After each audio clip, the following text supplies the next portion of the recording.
لیکن لڑکیوں کا شرارتیں کم کرنا اور لڑکوں کے مقابلے جلدی میچیور ہو جانا یہ کسی بائیولوجیکل فیکٹر کی وجہ سے نہیں ہے، بلکہ جس قسم کا سلوک ہمارے مشرقی اور خصوصاً اسلامی گھرانوں میں بچیوں کے ساتھ کیا جاتا ہے، وہ مجبور ہو جاتی ہیں کہ وہ ڈر سہم کر اپنی زندگی گزاریں۔ اسلام جو عورتوں کے لیے جینڈر رولز بتاتا ہے اور ایک اچھی عورت کی ڈیفینیشن دیتا ہے، ہر مسلمان بچی پر یہی زور دیا جاتا ہے کہ وہ اس اچھی عورت کی ڈیفینیشن پہ پورا اترے، جس کی وجہ سے بچپن سے ہی ایک مسلمان بچی پر لاتعداد پابندیاں لگا دی جاتی ہیں اور ہر چھوٹی سی بات پر اس کی سرزنش شروع ہو جاتی ہے۔ اس کے چلنے پھرنے سے لے کر، اس کے بیٹھنے کے طریقے سے لے کر، اس کے کپڑوں سے لے کر، وہ کب آ رہی ہے، کب جا رہی ہے، اکیلی تو گھر سے نہیں نکل رہی، ہر چیز میں اس بچی کے اوپر ڈنڈا دیا جاتا ہے اور بظاہر اس بچی کو یہ سمجھایا جاتا ہے کہ یہ سب اس کی بھلائی کے لیے ہی کیا جا رہا ہے، اس کے تحفظ کے لیے کیا جا رہا ہے۔ لیکن بھلا آپ کو یہ سوچ کے بتائے کہ یہ کس چیز کے تحفظ کے لیے کیا جا رہا ہے؟ تو جی اتنی پابندیاں جو ایک بچی پہ مسلط کی جاتی ہیں اور اس کی زندگی کو اجیرن بنایا جاتا ہے، تو وہ محض اس کی شرم گاہ کی حفاظت کے لیے کیا جاتا ہے۔ کیا آپ کو نہیں پتا کہ اسلام میں عورت کی اہمیت تو ایک ہی صورت میں ہے، اگر وہ کنواری ہو؟ آخر مسلمان مردوں سے یہ وعدہ بھی تو کیا گیا ہے کہ اچھے اعمال کرنے کی صورت میں آخرت کے بعد جنت میں ان کو توفتاً 70 کنواری حوریں دی جائیں گی۔ اب ظاہری سی بات ہے، ایک مذہب عورت کے یا حوروں کے کنوارے ہونے پہ اتنا زور دے گا،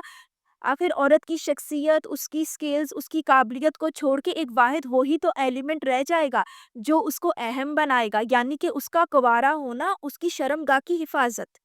اب کیا کرے، عورت کی شرم گاہ کی حفاظت کے لیے ہی تو مردوں کو غیرت جیسا کانسیپٹ متعارف کرانا پڑا اور غیرت کی تلوار عورت کے سر پہ لٹکانی پڑی تاکہ وہ اپنی شرم گاہ کی حفاظت قائم رکھے۔ سارا شریف کے واقعے سے مجھے ایک اور بات یاد پڑی۔ پچھلے ماہ کا ہی واقعہ ہے جب ایک مسلمان پاکستانی کیب ڈرائیور سے میری ملاقات ہوئی۔ میں پیسنجر سیٹ پہ تھی اور وہ گاڑی ڈرائیو کر رہا تھا۔ مجھے تقریباً 1 گھنٹے کا ٹائم لگنا تھا اپنی منزل تک پہنچنے کے لیے۔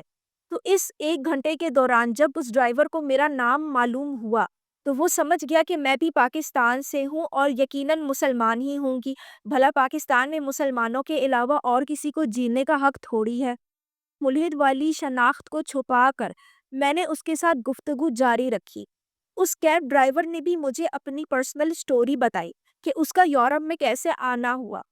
اس پاکستانی نے مجھے یہ بتایا کہ آج سے 15 سال قبل وہ یو کے پہنچا تھا اسٹوڈنٹ ویزا پر۔ یو کے میں اسٹڈی کے دوران اس کی ایک گرل فرینڈ بنی جو کہ یورپی تھی۔ اس عورت کے ساتھ کچھ عرصہ ریلیشن شپ میں رہنے کے بعد اس نے اس عورت سے شادی کرنے کا فیصلہ کیا۔ شادی کے بعد اس عورت سے اس شخص کی ایک اولاد ہوئی جو کہ ایک لڑکی تھی جس نے بدقسمتی سے ایک مسلمان اور پاکستانی شخص کے یہاں جنم لیا تھا۔ کچھ عرصے بعد جب اس کی اپنی بیوی سے نہیں بنی اور اس کی بیوی نے طلاق لینے کا فیصلہ کیا تو بچی کی کسٹڈی اس کی ماں کو مل گئی۔ یہ سب بتانے پر جب میں نے اس شخص سے دریافت کیا کہ کیا وہ اپنی بیٹی سے ملتا ہے، اس سے کوئی کانٹیکٹ رکھتا ہے، تو اس نے بتایا کہ بھائی میں اپنی بیٹی کو کیسے چھوڑ سکتا تھا، چلو بیٹا ہوتا تو میں اس عورت کے پاس چھوڑ بھی دیتا، لیکن چونکہ وہ نان مسلم تھی، کرسچن تھی، تو اس لیے میں اپنی بیٹی کو اس کے پاس نہیں چھوڑ سکتا تھا، ورنہ وہ اپنی بیٹی کی بھی اپنی جیسی تربیت کر دیتی۔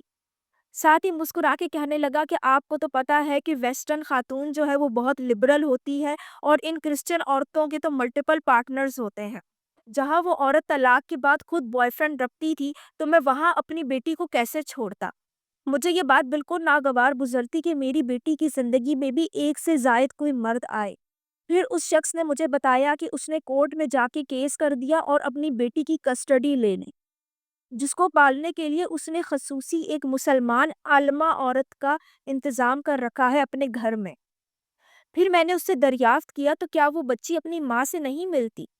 جس پہ اس شخص نے مجھے بتایا کہ نہیں، اس کو اچھا نہیں لگتا کہ وہ بچی اپنی ماں سے کانٹیکٹ کرے کیونکہ اس کی ماں ایک ویسٹرن لبرل خاتون ہے۔ دل تو میرا کیا کہ بھائی اس کو میں جواب دے دوں کہ جب تم لوگوں کو پاسپورٹ چاہیے ہوتا ہے ویسٹ کے ممالک کا تو تب تو تم لوگ ان عورتوں سے فٹافٹ شادی کر لیتے ہو، بچہ بھی پیدا کر لیتے ہو، اور جب وہ طلاق لے کے تم سے جان چھڑاتی ہیں تو بچے بھی ان سے چھین لیتے ہو، خصوصاً اگر بیٹی ہو تو، کیونکہ بھائی بیٹی تو غیرت ہے نا مسلمان مرد کی۔ کاش یہ غیرت ان کو اس ٹائم پہ بھی آئے جب ویسٹرن ممالک میں سیٹلمنٹ حاصل کرنے کے لیے وہ ویسٹ کی ہی عورتوں کا استعمال کرتے ہیں، ان سے جھوٹے کھوکھلے وعدے کر کے شادیاں رچاتے ہیں، بعد میں بے شرموں کی طرح ان سے ان کی اولادوں کو بھی دور کر دیتے ہیں اور خائف کر دیتے ہیں، ان کے دماغوں میں اسلام گھسیڑ کر۔ بعد میں وہ شخص بڑا فخریہ انداز سے کہنے لگا کہ میری بیٹی تو حجاب بھی اوڑھتی ہے اور پاکستان بھی جاتی ہے، اور میں اس کو پاکستان میں ہی زیادہ رکھنا پسند کرتا ہوں اب، کیونکہ اب اس کی شادی کی عمر بھی آ گئی ہے۔ تو ان مسلمان مردوں کو جب ڈالر کمانے ہوتے ہیں، پاؤنڈز کمانے ہوتے ہیں، یورو کمانے ہوتے ہیں، تو وہ ویسٹرن ممالک کا رخ کرتے ہیں، لیکن اگر غلطی سے کوئی بچی جنم دے جائے ان کے گھرانے میں تو وہ ان کی شرم گاہ کی حفاظت کے لیے اور اس ڈر سے کہ کہیں وہ بھی ویسٹرن کلچر کو نہ اپنا لے، خود مختار ہو جائیں، اپنی زندگی کے فیصلے خود کرنے لگے، اپنی مرضی سے کپڑے پہننے لگے،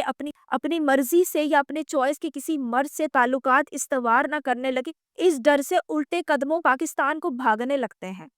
یہ ہے مسلمان مردوں کا دوغلا پن، جو کہ آپ کو اس کیب ڈرائیور میں اور عرفان شریف میں بھی نظر آ سکتا ہے، جس نے 2009 میں ایک نان مسلم پولینڈ کی عورت سے شادی تو رچا لی، 2 بچے بھی پیدا کر لیے، لیکن طلاق ہو جانے کی صورت میں ان بچوں کی کسٹڈی خود حاصل کر لی اور ان پہ ایک ظالم مسلم پاکستانی ستیلی ماں مسلط کر دی، کیونکہ ایک بار پاسپورٹ حاصل کرنے کے بعد مسلمان مردوں کو رشتہ تو پاکستان سے ہی چاہیے ہوتا ہے نا، کیونکہ جس طرح گھٹن زدہ اور لاتعداد پابندیوں کے حامل گھرانوں میں مسلم بچیوں کی پرورش کی جاتی ہے، ان کے لیے آسان ہوتا ہے اس قسم کے دوغلے مسلم پاکستانی مردوں کو جھیلنا اور ان کی وفادار، فرما بردار اور سب میں صرف بیوی بن کے رہنا، اور محض 2 وقت کی روٹی اور سر پہ چھت کی خاطر روز ان کے آگے لیٹ جانا، اپنے ساتھ جنسی زیادتی کروا لینا۔ آخر یہی سب تو ڈیوٹیز ہیں ایک مسلمان عورت کی، اور بیچاری پاکستانی خواتین سے زیادہ ان ذمہ داریوں کو، ڈیوٹیز کو اور کون سمجھ سکتا ہے؟ اب دیکھیں نا، ایک مسلمان خاتون ہوگی اور وہ بھی خصوصاً پاکستان سے، آپ اس کو مارے پیٹے، زد و کوب کرے، جنسی زیادتی کا نشانہ بنائے بطور شوہر ہوتے ہوئے، اور بھائی اس پہ 3-4 بیویاں بھی لے آئیں، وہ کون ہوتی ہے اس بات کی مخالفت کرنے والی؟ یہ سارے حق تو اسلام نے مردوں کو دیے ہیں نا، اور اس بات کو میک شور کرنے کے لیے کہ مسلمان خواتین اپنے شوہروں کے حقوق پورے کرتی رہیں۔ اب برٹش مسلمان اس پوری کوشش میں ہے کہ وہ شریعہ لاء بھی لے کر آئے UK میں، کیونکہ جو UK کا قانون ہے وہ تو اس سے بالکل مختلف ہے، عورت یا بچے پہ ہاتھ اٹھانے کو ڈومیسٹک وائلنس بتاتا ہے، اور UK کا لاء مسلمان عورتوں کو 2-2 3-3 سوتنوں جیسی نعمت سے بھی تو محروم رکھتا ہے۔ مسلمان مردوں کے حقوق پورے ہوتے رہیں اور عورتیں اپنی ڈیوٹیز پوری کرتی رہیں، اسی لیے تو آج کل مسلمان سڑکوں پہ نکلتے ہیں UK میں شریعہ لاء کا مطالبہ کرتے ہوئے، بلکہ شریعہ لاء آ جانے کی صورت میں وہ UK اور یورپ کی نان مسلم عورتوں کو بھی مجبور کر سکیں گے کہ وہ عین شریعہ لاء کے مطابق ان کے حقوق پورے کریں۔ اب بھلے یہ اور بات ہے کہ وہ تمام عورتیں خود مختار ہوتی ہیں اور ان کو اپنے حقوق کا اچھی طرح سے علم ہوتا ہے، لیکن اگر شریعہ لاء آ گیا تو پھر بھلا عورتوں کی کیا جرت، بھلے وہ مسلم ہو یا نان مسلم ہو، کہ وہ اپنے حقوق کے بارے میں بات کر سکیں۔ اب اس سے دیکھیں نا، مسلمان مردوں کو کتنی آسانی ہو جائے گی، وہ آسانی سے نان مسلم عورتوں سے شادی بھی رچا لیں گے، پاسپورٹ بھی حاصل کر لیں گے، ان کو مسلم ممالک دوڑنا نہیں پڑے گا رشتے ڈھونڈنے کے لیے۔